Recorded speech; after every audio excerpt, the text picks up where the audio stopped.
Well, I noticed these cans and I wasn't even going to take a picture. I was just going to keep going here. And I noticed this old wood stove over here. And then I looked over my shoulder. It's an old hippie killer stove, airtight, whatever you want to call it. There's drums and cans all over the place here.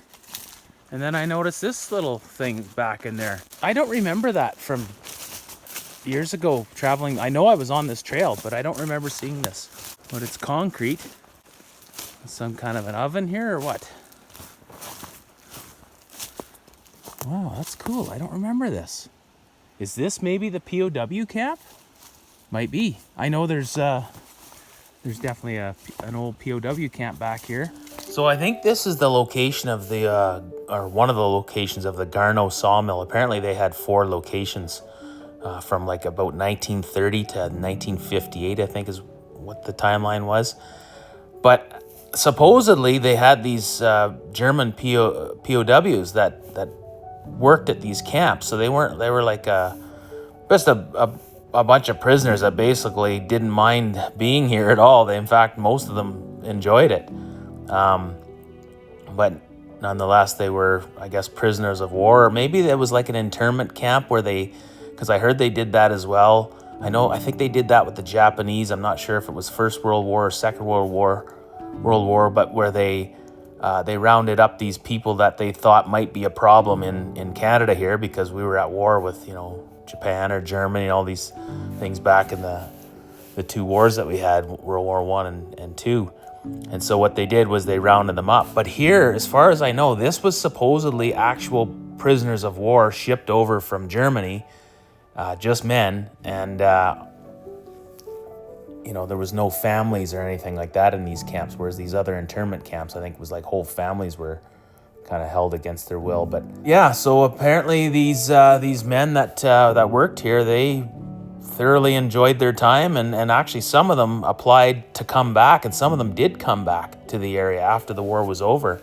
But they were even trusted sometimes with like they had guards and stuff that would watch over these men, but apparently they'd let some of these prisoners of war have their rifles to go hunting and stuff. So it's pretty fascinating stuff. But the big thing is there's no like almost little to no info on this. So this is something I've been researching for a while, and now I'm really starting to dive into it a little deeper. I'm sure there's got to be some more of this story.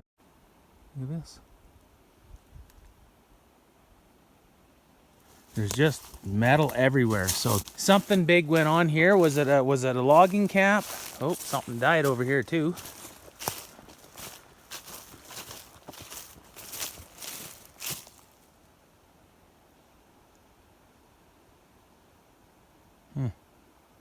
Oh, look at this. See? Oh, maybe this is the POW camp. Look at this. There's a building over here. This is cool. Look at all the cans. Yeah, they used to just leave everything around. Check this out. Oh, this is the outhouse, I think, eh? Yeah, that's what that would be. Maybe there's some money hidden down there. That's where they used to hide it. It was in the outhouse. Well, this might be the old POW camp then. This is super cool. And it just keeps going. There's stuff all the way back there. Yeah, I've never been here. This might very well be it. Super cool. Sometimes you can date things by the nails. Wow, I guess it could be from the 40s or 50s, Well, let's check it out. We find chain link fence. Maybe here's an old chicken coop or something. Yeah, I'll have to find out what this was here. There's no sign or anything that says, really there's no indication that there was anything here.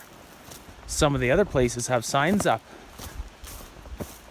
It just keeps going back and back. A long ways here. That big tree snapped off, eh? Wow, look at this. A big, huge cabin over here. Look at that. Yeah, I've definitely never been here before. How did I miss this? Well, you know how I missed it, I'll tell you right now. Because back then I drove like, you know, a maniac. We all did. We were younger.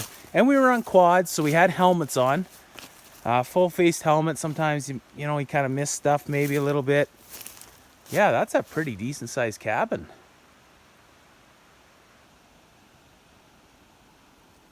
Huh. That's cool. I'll have to find out what this was supposed to be. I've never been here. If I do, I certainly don't remember it. No, I'd remember this.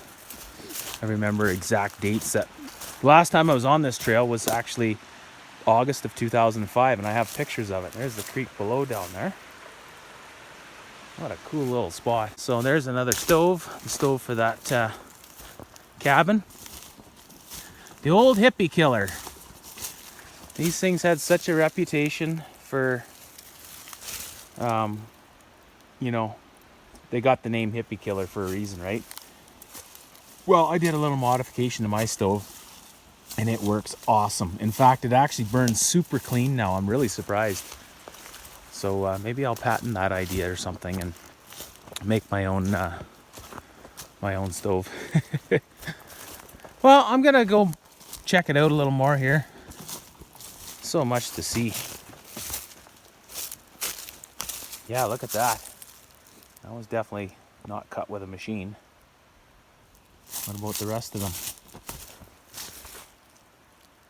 Yeah, this is a pretty old one.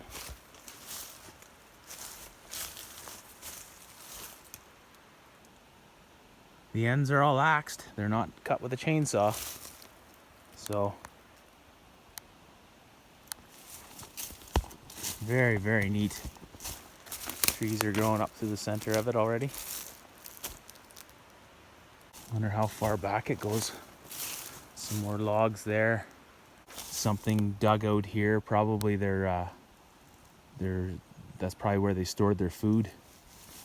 Unless it was another mine. Well, no, I don't think it is because it doesn't show up. I checked out all the mines in this area. Geez, it looks like there's another cabin way back there. I'm gonna go check it out. Look at this big old tree where lightning hit it. Wow, that's super cool.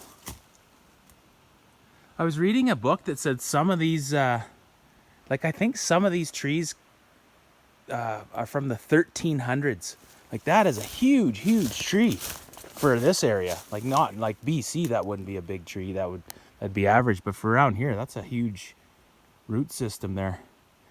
Oh, here's an old washer machine or something. Yeah, this has got 40s and 50s written all over it, I think. This could very well be the POW camp. Oh, cool little old fire pit. Jeez, I wonder what the heck this is. Oh, this is old, man. Really old. Well, maybe not that old. Look at that for a fire pit, eh? It's right along the bank of the creek. Way down there. Holy smokes. That's cool. You don't hear the creek. Like, I don't know if the camera picks this up. You cannot hear it hardly at all right now, just a little bit. And you just go over the bank, it's really loud.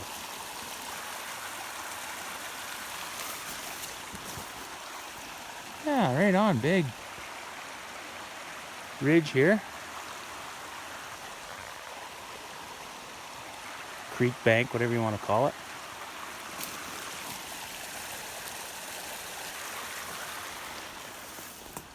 I always say I'm bored with this area, and then I come and find stuff like this. Makes me want to stay. I always say I want to move. I'm bored, you know, I've seen it all, done it all, but obviously I haven't, right? I don't know. I used to hang out here in the early 2000s, and then we just kind of stopped. I don't think I ever had Chevelle back here. I definitely never had her here. Here's another stove. So there's all kinds of cabins, and this is an old cabin site. You can see it. You can just barely tell it's like not these logs that you see there, but you can see the square, and it's sunk in a bit. And then obviously the stove is a giveaway. So a camp of some sort, whether it was a logging camp, could have been. Yeah, lots of buildings here. Oh, there's another stove. This one's a homemade job, it looks like. Oh yeah, it is too. That's so neat. Big 45-gallon drum. Yeah, you can see why so many places burned to the ground when they had stoves like that, where they just kind of made them, and they didn't have the fire safety codes like they do today. Double wall stainless pipe and all that crap. Okay, that's a lot of recording there, but yeah, you get the idea. We're gonna continue on. There's my side-by-side way over there. I'd seen something through the bush too when I was walking back there, but I missed it already. It was probably just one of these cans. Must have been like their food storage containers or something, I guess, eh?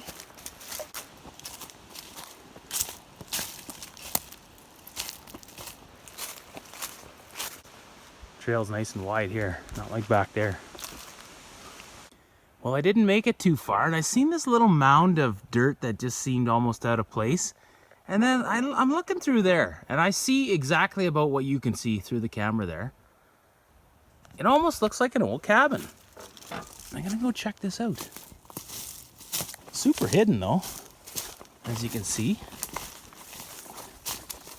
Oh, let me grab my bear spray, because this is, there's a lot of grizzlies in this area, and I don't really want to fool around with them today. Yeah, so lots of people driving by here. Not sure how many people are seeing this stuff, but old eagle eyes here, even though I'm wearing glasses. Oh, I think it's just a stump. Probably just a tree that fell over. Yeah, I think so. That's all it is. Okay. Well, it kind of looked like it almost looked like it might have been a cabin, but it wasn't. That's what I seen over there, that mound of dirt. Yeah, just a tree that fell over. Okay. Now we know.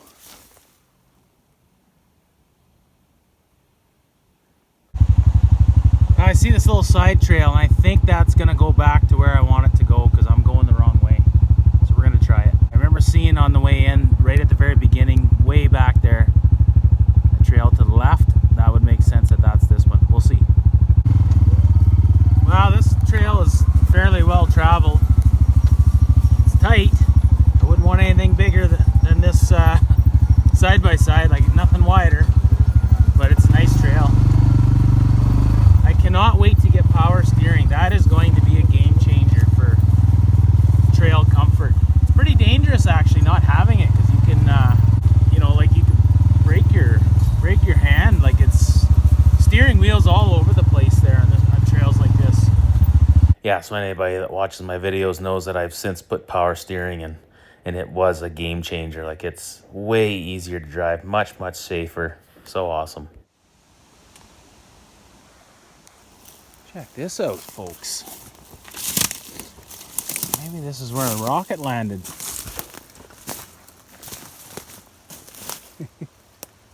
So I'm not sure if this is one of those chimneys, or I think they're called just like a forge, a hood or something, but from like a blacksmith shop, you know. I'm not sure. Maybe that's what that is. Lots of stuff in the bush here. Galvanized, it looks like. Here's the Griswolds. Well, that was a pretty tight technical trail.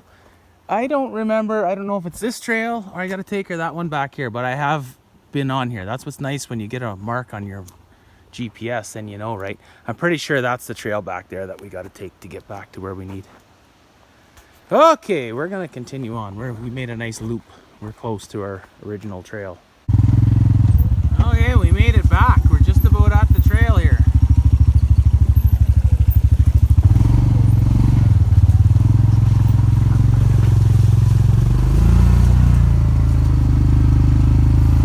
So I'd done a big loop, and I ended up coming back just a little ways down the trail from where I'd spent the night before.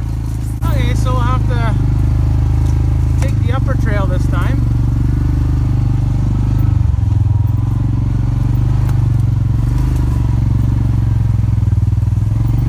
Okay.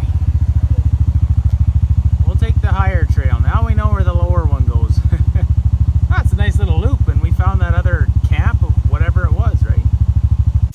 Well, it's 3 p.m. I think it's time for some Sour Patch Kids.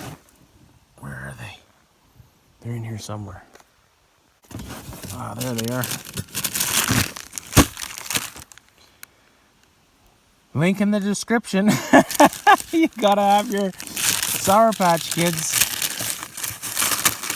Every time I order something for my side-by-side on Amazon, I order these things. Man, I love them.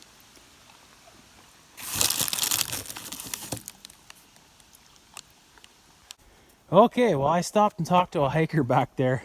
It was, yeah, it was funny.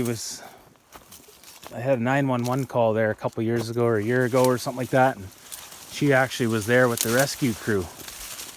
She was out hiking with her dogs, and she doesn't really like quads and stuff, which I get it. I totally see where she's coming from. But anyways, we still had a great chat. She seemed like a good person, and she we were talking about this mine and stuff, and I just told her I was headed there yet. So I ended up taking off there, and there's a trail, a lower trail, and it's not ridden at all, but I see this one is a bit. So this one I think just links up with that other trail. And then this way, I haven't been here for, oh man, 20 years. I haven't been this way in 20 years, I don't think.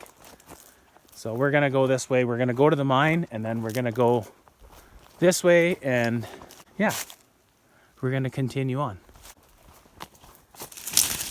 Breaking branches, and I haven't had the saw out yet, but these could use a little trim in here. They're not bad, but they're not great. Okay, we're back on the trail. We're definitely on the trail of the mine now. So yeah, this one's just a really old trail from the late 1900s actually. Should be fun. I remember it being a bit tight and rugged. But what's cool about this is this trail, the last time I came here in 05, this trail had tree after tree after tree down. Nobody had been riding it for quite a while. Now it looks like it's well traveled. So that's all it takes, is just to do a little bit of trail clearing to keep a trail open, you know? I mean, let's say I didn't go in 05. I don't think the trail would have been lost, but, you know, might have been in pretty rough shape by now. Now anybody can use it. The hikers, the horseback riders, everybody, you know? Okay, I keep saying in 05, like 2005, but what I'm meaning to say is 5 years ago we were there, and at that time it was 2017, and I was with two other guys, and that's when there was trees down. It looked like that trail hadn't been ridden in years, so I opened it up, and well, I'm just saying that now that trail seems like it's very well used. So that's all it takes sometimes, just to open up a trail again, you know. These are just random pictures I'm showing you here. Well, this is cool. So far this trail is really good. I don't remember it being this good, but it could be you know, could be some of the trimming I did. Maybe somebody else came in and cleared it as well. We'll see. I do remember farther up it was a bit ugly.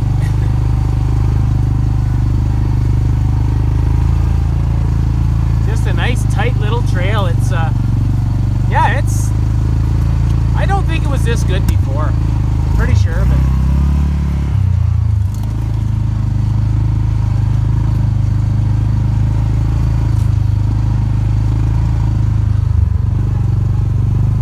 Just rugged bush. Back in the early 1900s, there was a mine back here. That's pretty crazy. Way the hell out in the middle of nowhere.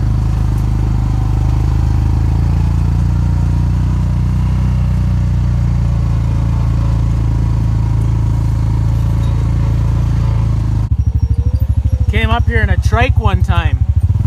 In the winter at that. Oh, what a disaster that was. I rolled that thing so many times on this trail. Okay, well here's where the trail gets a little bit gnarly, and I'm gonna have to put the camera down. We'll put her in four-wheel drive here.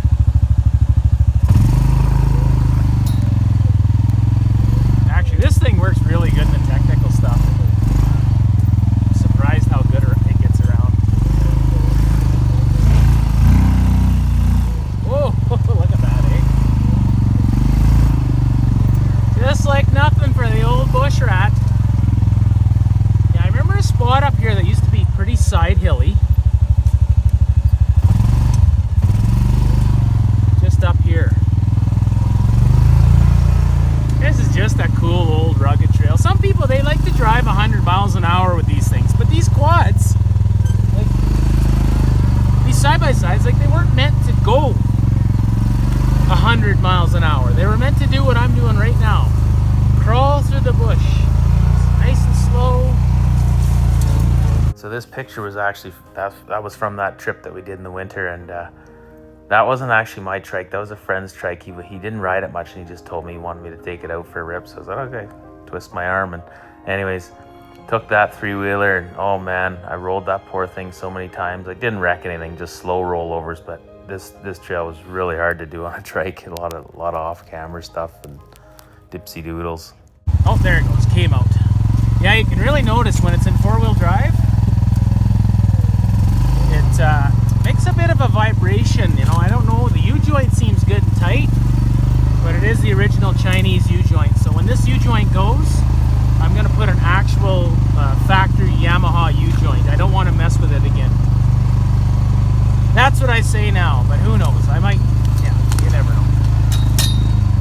That all ball stuff, they make U-joints. They're starting to get better. My ball joints are still good and tight, so I don't know. I could try that too. We'll see. So I ended up going with the Amazon stuff just because I do affiliate marketing. So I thought, well, let me test this stuff, see if it's gotten any better over the years. And then I can also maybe even make some money on sales when I put the links in the descriptions and stuff. So I tried those all balls U-joints, and actually they're holding up really good. And the one nice thing about them is you can actually grease them, whereas the stock U-joints, you cannot get a grease fitting or grease gun on them. So that's kind of nice, but they fit tight, they look good and everything, and they do, the front drive shaft still vibrates a bit, but so it did with the old one as well. It's the shaft that's bent on it. They all bend on these things. Yeah, you can see it's getting quite a bit tighter now. You could just use a little bit of a haircut there, these branches.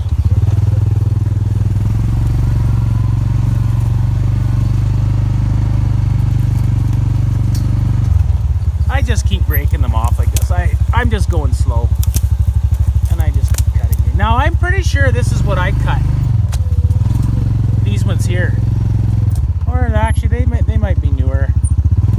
But I know I cut a pile through this section here.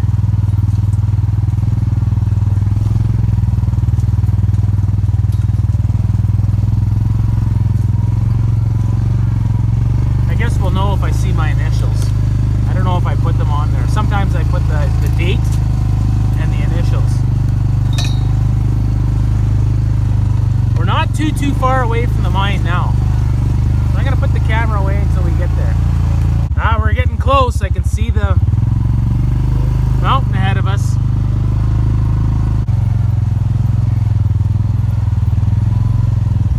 We're close. We're getting close. I freaking love this side-by-side. Man, I love this thing. Now I know why.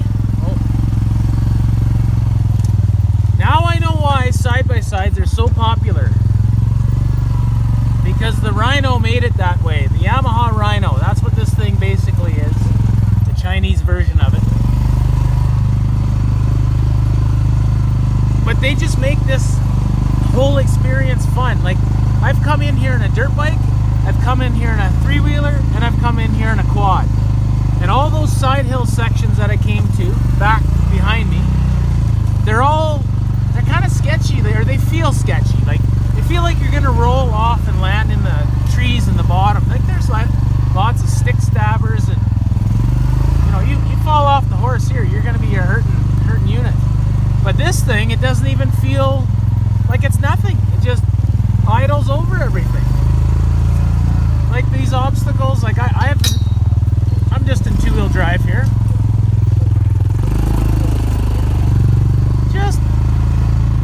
Just like nothing. I can't see myself having that much fun on like an X3 or one of those big Polaris 1000s or something. They're just too big and bulky for this kind of ride. This is a real tight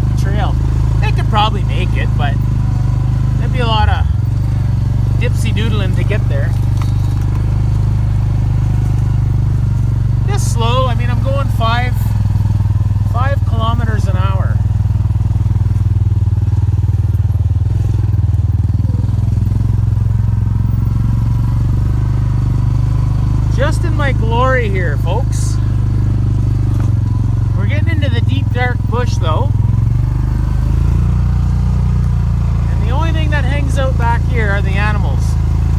The grizzly bears, the moose, the elk, the deer.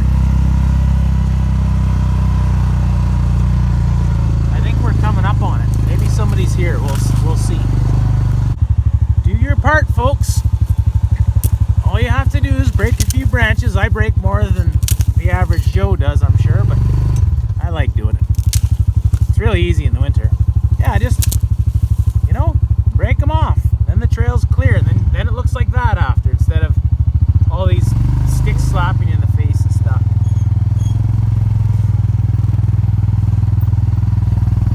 Yeah, you wouldn't want to roll it here because it's a good little ditch there.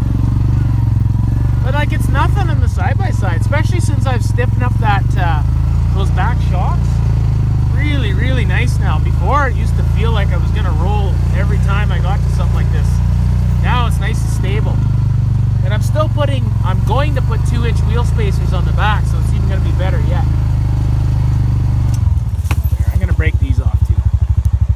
We're almost there. How many times have I said that? Okay, this is it. I think, yeah, we are here. There you are. There's the first cabin.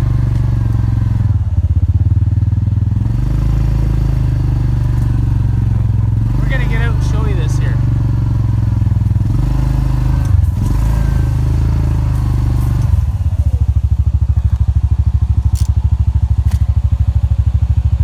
We've only put on 30 kilometers. Feels like we put on 300. Look at that. There's the coal right in the ground. Well, here they are. Here's the first cabin. Look at this, eh? So 1919. These would have been brand new back then. What's this old thing?